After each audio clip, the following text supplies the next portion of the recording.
네, 반갑습니다.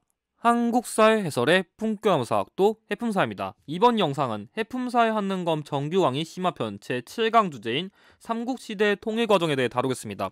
이번 주제까지 마치면은 삼국시대 전반적인 역사에 대해서는 일단 한 번 정도 다 훑는다고 생각하시면 좋을 것 같아요. 특히 이번에 다루는 삼국시대 통일 과정은 여러분들이 뭐 2급이라던가 내지는 1급까지 준비하시는 분들은 여러분들 해당된다면 반드시 이 주제는 먹고 들어가야 됩니다. 3급을 준비하신 분들은 조금 헷갈려 할 수도 있는데 2급, 1급 준비한다.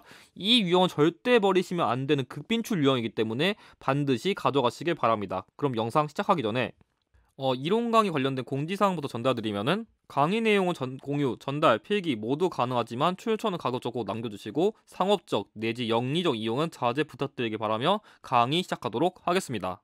자, 7번째 주제, 삼국시대 통일 과정. 먼저 시기는 딱 깔끔하게 7세기고 드디어 제가 이 시기를 제시해드릴 그런 목적에 맞게 가장 시기가 깔끔하게 명확하게 나온 시기가 삼국시대 통일 과정입니다. 그래가지고 사실 이거는 제가 보기에 한 근현대사쯤은 들어가야 조금 더 연도를 명확하게 쓸 수 있어가지고 아무튼간 삼국시대 통일 과정은 딱 이때 발생했다 할 수 있습니다. 사실 굳이 정확하게 따지면 660년쯤부터 보는 게 맞지만 저 같은 경우에는 그 배경까지 살펴보기 위해 가지고 이런 식으로 적어놨으니까 참고해 주시기 바랍니다. 자, 그리고 난이도 같은 경우에는 다른 유형에 비하면 일단 난이도가 조금 어렵긴 합니다. 그래서 솔직히 만약 여러분들이 좀 파악하기 힘든 사료가 나오면은 조금 더 어려울 수 있습니다. 그래서 흐름 자체가 그렇게 어려운 건 아닌데 여러분들이 조금 사료를 해석하는 거에서 어려움을 많이 느껴가지고 제가 난이도를 조금 높게 책정했는데, 그치만 이 유형은 출제율이 매우 높은 급빈출 유형 중 하나입니다. 그래서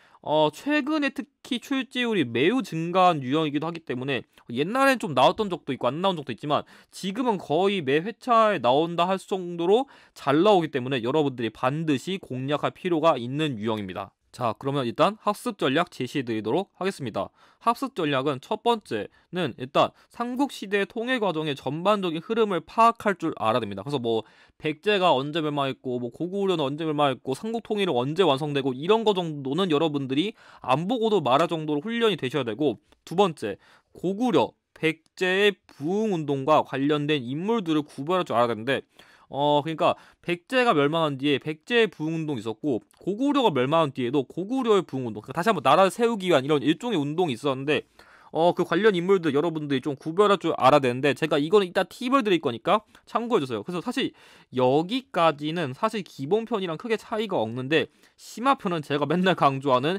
삼국시대 통일 관련된 사료를 파악할 줄 알아야 합니다. 그래서 지금 맨날 사료만 파악하라서 좀 쓰는 재미가 없을 것 같은데 심화편은 어쩔 수 없습니다. 심화편은 기본편 다르게 이거를 할 줄 알으셔야 기출을 풀 수 있거든요. 그래서 근데 특히 고대사의 경우에는 이제 맨날 해품사가 맨날 사료만 강조하니까 좀 그렇게 느낄 수 있지만 고대사는 그럴 수밖에 없어요. 고대사는 솔직히 말하면 사료 외에 그런 기록물, 뭐 유물 같은 게 생각보다 많이 안 남아 있어가지고 거의 엔간해서 사료 갖다가 문제를 내는 게 많을 수밖에 없습니다. 그래가지고 다른 유형과 달리 사료가 가장 중심적인 유형이 될 수밖에 없다는 것을 좀 감안해 주시고 이거를 보실 필요가 있을 것 같아요. 그래가지고 삼국시대 통일과정 유형은 사실상 시기형 문제를 내는 게 심화편의 경우에는 거의 90% 이상이라고 보셔도 무방할 것 같아요. 조금 쉽게 말씀드리면은 어떤 사료를 준 다음에 이 사료에 해당되는 시기가 어디에요? 이렇게 딱 이렇게 박스 쳐놓고서 뭐 가식이냐, 뭐 나식이냐, 아니면 다식이냐, 라식이냐, 마식이냐 이렇게 내는 유형을 낼 수도 있고, 아니면 특정 사료 뭐 나 이렇게 제시한 다음에 그 사이의 역사적 사실이 뭐예요? 이런 유형을 내요. 그렇기 때문에 사실상 삼국시대 통일과정 유형은 심화편의 경우에는 관련된 사료를 정확하게 파악해야 문제를 풀이할 수 있다고 할 수 있습니다. 그러면 이 사료를 본격적으로 파악하기 위한 이론 강의 본격적으로 시작하도록 하겠습니다.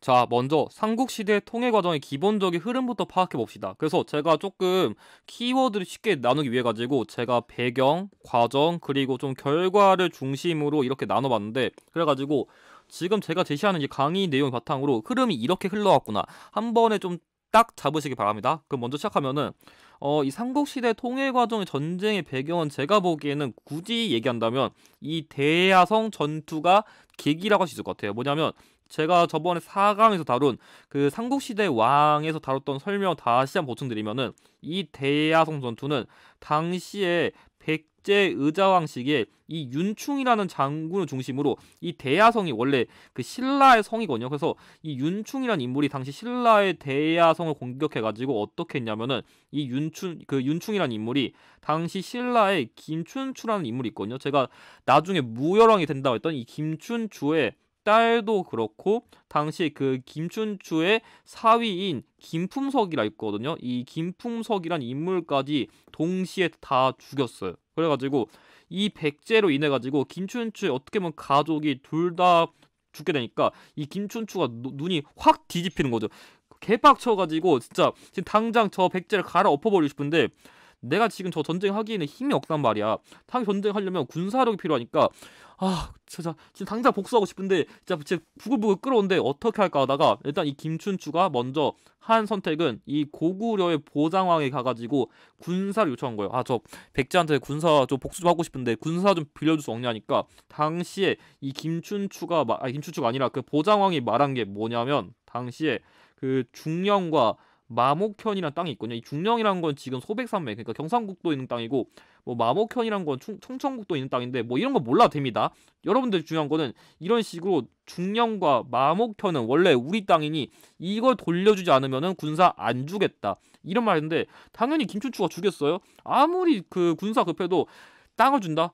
싫어. 안 준다니까 이 보장왕도 빡쳐가지고 이 김춘추 한번 가뒀거든요. 그래서 어떻게 풀려왔는데 그래서 일단 고구려한테 한번 거절당하니까 어떻게 할까 하다가 저기 멀리 있는 당나라까지 넘어갔어요. 그래서 이 당나라 태종에게 가가지고 당나라 형님 저 진짜 복수 너무 하고 싶은데 멋진 당나라 형님께서 좀 도와줄 수 있지 않나요? 하니까 당시 당나라가 내가 형이라고? 오케이 좋아하면서 사실 당나라 입장에서도 고구려 견제하고 싶고 뭐 다른 나라 치고 싶었는데 마침 신라가 이게 알아서 좀 굽신굽신해주니까 오케이 하면서 이 나당 동맹이 체결되면서 사실상 삼국시대 통일 과정은 이 당나라라는 외세가 들어오면서 본격적으로 시작되었다고 할 수 있어요. 그래서 여러분들이 특히 여기 있는 연도 중에서 이 나당 동맹의 연도는 좀 외워두세요. 이 648년이 조금 빈출키고 잘 나와가지고 이 648년 꼭 외워두시고 참고로 이것도 642년인데 이거보단 직후입니다. 아무튼 간에 이런 과정을 바탕으로 이제 본격적으로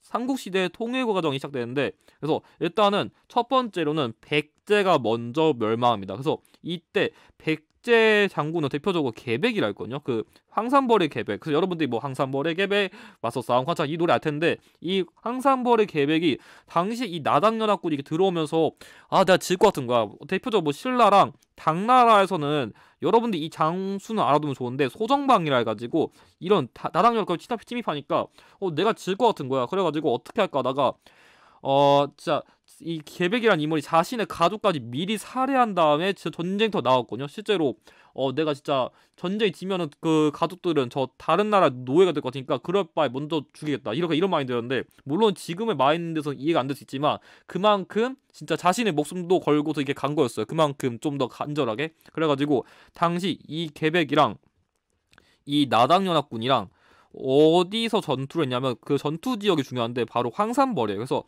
이 황산벌에서 그 당시 그 백제 군세와 그 나당연합군이 싸우면서 결과적으로 이 백제가 패배하면서 결과적으로 백제가 멸망했어요. 그래가지고 당시에 신라와 관련된 인물로 그 신라의 그런 인물로서 관창이라는 젊은 장수가 있는데 원래 이 계백에게 한번 잡혔다가 풀렸는데 또 잡히니까 결국 죽였거든요. 그래가지고 나중에 김유신이 이거 바탕으로 저기 젊은 장수도 죽었는데 우리가 좀 복수해주지 않겠냐 하면서 그때 신라 사기를 끌어올려가지고 백제를 멸망시켰는데 그래서 실제로 계백, 황산벌, 관창, 김유신 이런 게 키워드로 나올 수 있습니다. 그 다음 백제 부흥운동이 발생했는데 제가 이 백제 부흥운동이랑 고구려 운동 좀 뒤에서 더 자세히 다룰게요. 그 다음에 고구려가 멸망했는데 이 고구려가 멸망할 시기에는 평양성 전투에서 제가 저번에 평양성 전투는 371년에 백제 근초고왕이 고구려의 고구원왕을 전사시킨 평양성 전투 371년 그리고 고구려가 멸망한 평양성 전투 그리고 나중에 조선시대에서 다룰 임진왜란 시기에 평양성 전투 세 가지가 있다 했습니다. 아무튼 간에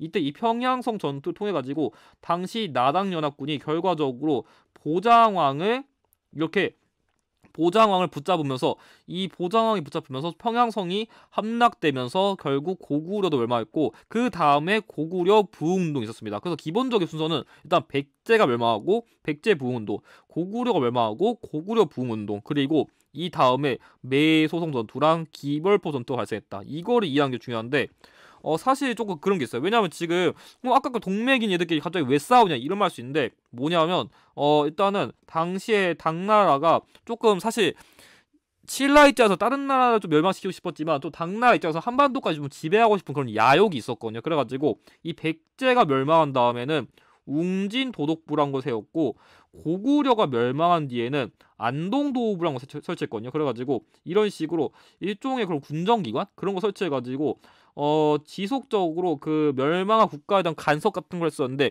나중에는 신라에다가도 계림 도독부란 걸 설치해가지고 이 계림 도독부란 걸 설치해서 신라에 대한 그 간섭까지 강화하니까 저 당나라가 나까지 먹으려고 안 돼 하면서 원래는 백제랑 고구려를 지네애들 멸망시키긴 했지만 나중에 야 저거 아무리 그렇다 치더라도 저 외세한테 먹히면 안 돼 이제 다 같이 힘을 합치자면서 결과적으로 뭐 다른 나라 국가 유민들도 그렇고 이런 식으로 신라랑 당나라랑 이 결국 전쟁하면서 매소송 전투 그러니까 이 육지에서 한번 이기고 그 다음에 기벌포라 해서 이 포자가 항구한테 그런 건데 어쨌든 간에 해전에서 또 이기면서 결과적으로 당나라 군을 몰아내면서 삼국 통일을 이룬 게 기본적인 순서입니다. 자, 두 번째로는 백제와 고구려의 부흥운동 관련된 키워드 다룰 건데 지금 제가 여기서 강조한 관련 역사도 사실 여기 대표적 백강전투랑 보덕국 왕후 임명됐다. 그래서 이 연도는 조금 더 추가적으로 암기해 두신 권장이에요. 그래서 제가 보기엔 앞서 다룬 것보다 여기는 이 두 가지 연도를 조금 더 암기하시는 게 풀이에는 도움이 될 수 있어가지고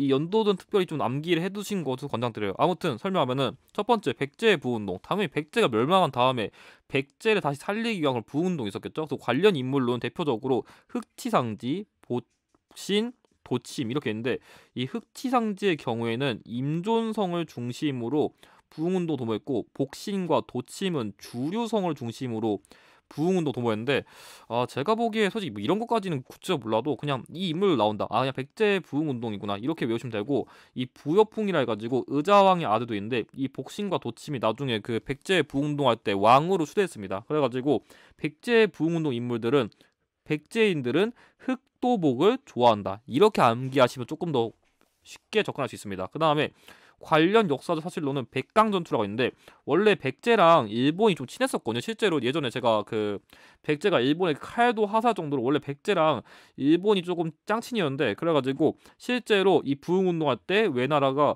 그 당시에 이렇게 배를 타고서 수군을 이렇게 지원해줬는데 이 백강이라는 지역에서 당시에 백제랑 일본 연합군이랑 그 당시 나당 연합군이 붙으면서 결과적으로 이 백강 전투에서 좀 왜군도 좀 격파되고 이래가지고 결과적으로는 패배했다. 그 정도만 암기하시면 될 것 같습니다. 자, 다음으로 고구려의 부운동 같은 경우에는 고현무, 건모잠, 안승 이런 인물들이 대표적인데 이 인물들 같은 경우에는 조금 더 쉽게 암기를 하기 위해서 고구려가 다시 강성해진다고 그 찐따같이 하락한 고구려 다시 세져서 우리를 위협한다고 고건 안 돼. 무섭지. 이렇게. 고구려가 다시 강성해진다. 고건 안 돼. 고건 안 돼. 조금 이렇게 암기하시면 쉽게 접근할 수 있습니다. 관련 역사적 사실로는 이 안승이란 인물이 나중에 제가 아까 얘기했대 나당 그 신라가 한반도를 다 지배하고 싶다는 그 욕심을 보이니까 신라가 좀 고구려에게도 조금 이렇게 부흥운동을 좀 지원해주는 척하면서 나름대로 자신의 편을 이렇게 포섭하려고 당시에 이 보덕국 전북 익산에다가 이런 보덕국이라는 걸 만들어줘가지고 고구려 부흥운동을 지원하는데 사실상 어떻게 보면 이해관계를 할 수 있겠죠. 아무튼간에 이 보덕국 왕으로 임명한 시기가 674년입니다. 특히 여기 있는 이 보덕국이란 개념은 나중에 그 지역사 키워드로 나올 수 있어가지고 그냥 이런 게 있다. 그 가볍게 말아두세요. 근데 이 지역사 나올 만한 게 이 보덕국이랑 제가 저번에 나왔었던 그 익산에 있는 미륵사 그거 정도만 암기하셔도 문제는 없을 것 같습니다. 그러면 기본적인 개념을 살펴봤으니까 한번 기출문제 적용해 보도록 하겠습니다. 자, 먼저 왼쪽에 있는 문제부터 한번 살펴보죠. 자, 여기 보면은 백제가 대야성 함락하니까 김춘추의 딸 뭐 얘랑 그리고 남편 김품석이 따라 죽어서 김춘추가 고구려 군사를 그 청에서 워낙 갖고 자했다. 그래서 제가 설명했죠. 김춘추가 자기 가족 죽여가지고 빡쳤다고. 그래서 이거는 뭐겠어요? 642년에 대야성 전투죠. 그래서 이 전투를 계기로 제가 지금부터는 이게 문제로 안 풀고 순서를 설명하는 방식으로 진행할게요. 그래서 이 대야성 전투를 계기로 이 김춘추가 여기는 고구려의 그 보장왕이 갔어요. 그래서 이 보장왕이 가가지고 지금 백제가 우리를 때려가지고 내가 군사를 빌려가지고 조금 복수하고 싶습니다. 이러니까 보장왕이 이런 식으로 중령은 원래 우리 땅이니까 그 땅을 돌려줘야만 군사를 보내주겠다면서 딜을 하는데 이 김춘추가 난 기억이 안 납니다 이러면서 거부하니까 결과적으로 실패한 거예요. 그래가지고 이런 상황으로 인해 가지고 결과적으로 당시에 김춘추가 당나라에 가가지고 당나라랑 동맹을 맺었고 그 다음에 일단 당나라랑 이렇게 연합하면서 이제 본격적인 통일 전쟁이 시작됐다 이런 흐름이고 이 그 흐름 보면은 이게 그 관련된 내용이 이건데 자 보면은 여기 김유신 등이 황산벌 이 황산벌로 가가지고 이 김유신이니까 여기 김유신의 경우에는 신라의 장수인데 이 황산벌로 신라 가니까 백제 장군인 계백이 이렇게 진영을 설치해가지고 싸우니까 당시에 이게 신라군과 백제군과 대치했다. 그래서 이 지금 계백이 언급된 거는 백제가 멸망한 시기쯤이랑 관련된 거죠. 그래서 이렇게 사료의 흐름을 여러분들이 계속 기억하셔야 문제를 쉽게 풀 수 있습니다. 자 보면은 안승 이 안승이 보덕국 와공을 임명된 거는 제가 고구려의 부흥운동이랬죠. 자 이거 아까 제가 674년이라 했습니다. 이후라서 안 맞고요. 2번 신라가 당과 군사동맹을 체결했다. 자 이때 거절당해가지고 나당동맹 체결한 다음에 먼저 백제부터 쳤다 했죠. 맞습니다. 정답 2번이고요. 그리고 제가 648년이라 이거 외우라 했었고 3번 을지문덕이 살수에서 대승을 거두었다. 이거 612년 제가 이거 영양왕 시기라 했습니다. 훨씬 이전이고요. 4번 신라군이 기벌포에서 적군을 격파했다. 기벌포 전투는 삼국 통일 직전의 마지막 전투입니다. 그래서 역시 안 맞고요. 5번 복신과 도침이 부여풍을 왕으로 추대한 거는 이거는 백제 부흥운동인데 일단 백제가 멸망해야 이게 일어나겠죠. 그래서 직후라서 역시 안 맞습니다. 정답 2번입니다. 그래서 기본적인 첫 흐름은 이렇게 가고요. 그 다음에는 여기 보면은 이 흑치상지가 본부로 돌아가서 흩어진 자들을 모아 임존산을 지켰다. 제가 뭐라 했어요? 자, 다시 한번 복습해 봅시다. 백제의 부흥운동과 관련된 인물. 자, 백제의 부흥운동과 관련된 인물은 백제인들은 흑도복을 좋아한다. 여기다가 플러스 부여품까지 외우라 했죠. 그래서 뭐냐? 흑치상지, 도침, 복신, 그리고 부여풍 이렇게 하시면 되고요. 그러면 반대로 여기다 적겠습니다. 고구려의 부흥운동. 저 찐따 같은 고구려 다시 세진다고 고건 안 돼. 고현무, 건모잠, 안승 이렇게 외우라고 했습니다. 이렇게 풀면은 자 지금 여기 나와 있는 거 이거는 백제부운동이랑 관련된 거겠죠. 자 백제부운동은 황산벌 전투는 백제가 멸망할 시기고 기벌포 전투는 이거는 삼국통일의 마지막 사실상 전투니까 그 사이인 여기가 정답이죠. 자 백제 멸망하고 백제 부흥운동 별로 안 어렵죠. 자 우측 문제 보면은 제가 아까 못 따라오셨는데 여기 지금 보면은 김춘추가 무릎을 꿇고서 폐하께서 당나라의 군사를 빌려주면은 지금 좀 이렇게 뭔가 한반도를 안정시킬 수 있다 이런 맥락이 있는데 자 당나라 태종이 옳다고 여기서 군사를 출동 허락했다. 이게 제가 아까 언급한 648년의 나당 동맹 사료입니다.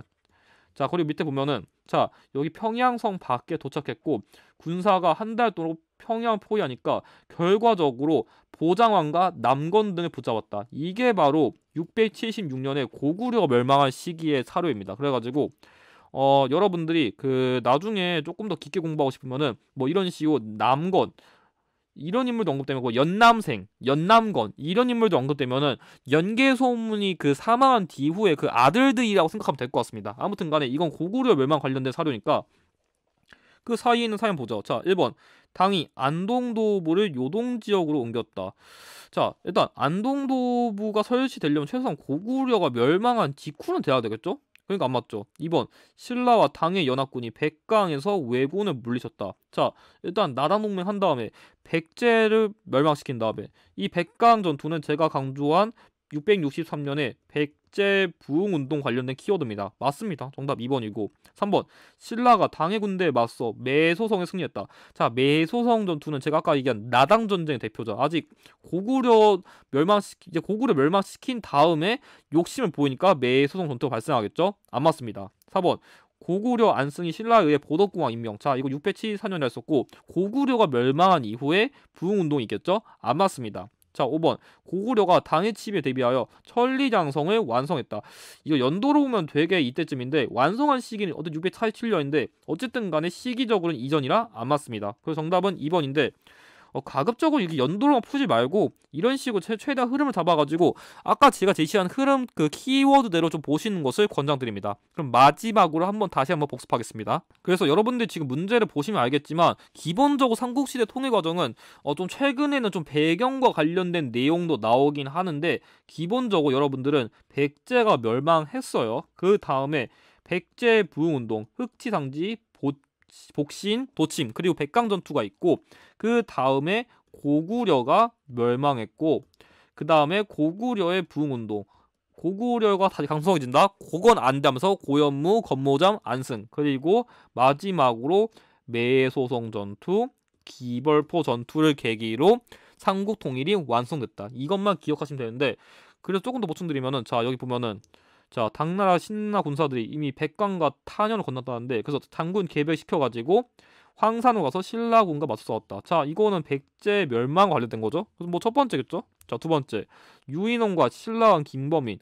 참고 이 김범민이란 거는 좀 여러분들 알아두시면 좋은데 이 김범민이란 것은 문무왕입니다. 그래서 여러분들 이거는 조금 추가적으로 알아두세요. 그래서 이 김범민은 문무왕을 말하는 거고 아무튼간에 자 여기 보면은 백강에서 육군과 합세하여 두율성을 갖다 있고 백강어기에서 외의 군사를 만났다. 그래서 지금 앞에 보면은 여기에도 백강이 있고 여기도 백강인데 어떻게 구별할 수 있지만 자 백제가 멸망한 시기 명확하게 계백이라는 장수 황산벌이라는 키워드 있고요. 여기는 보면은 외라는 키워드가 있죠. 그래서 여러분들이 뭔가 이렇게 겹치는 키워드가 있으면은 더 명확하게 구별할 수 있는 키워드 이렇게 하나씩 더 잡아가지고 자 주류성도 제가 아까 백제 부흥운동 관련된 키워드로 강조했습니다. 이런 식으로 명확하게 구별할 수 있는 결정적인 키워드를 여러분들이 잡으셔야 이렇게 키워드가 겹쳐도 안 헷갈립니다. 그래서 이거는 여러분들 키워드를 종합적으로 보시는 훈련을 계속 하셔야 돼요. 아무튼간에 이 백강전투 관련된 거는 자 이거는 제가 백제 부흥운동 관련된 거 설명했죠.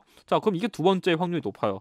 자 세 번째 이근행이 군사 20만 명 끌고 매소성을 진입했다. 자 매소성 전투, 기벌포 전투는 나당 전쟁 관련된 거였죠. 그러면 매소성이라던가 기벌포 전투가 나오면 사실상 삼국시대 통일 과정에서는 마지막이 될 확률이 높고 자 마지막 여기 있는 거 읽어보면은 자 건모잠 안승 고구려가 강성해진다고 고건 안 돼. 그러면 매소성 전투보다 고구려 부흥운동이 먼저니까 이렇게 정리하면은 정답은 가나라다인 2번이 됩니다. 그래서 삼국시대 통일과정과 관련된 제가 사료를 대부분 다 살펴드렸으니까 한번 흐름 다시 한번 복습해보시고 실전 사료에서는 이렇게 나온다는 것을 다시 한번 차근차근 보시면 여러분들도 문제를 쉽게 풀 수 있을 것 같습니다. 그럼 이것으로 7강 삼국시대 통일과정 강의를 마치도록 하겠습니다.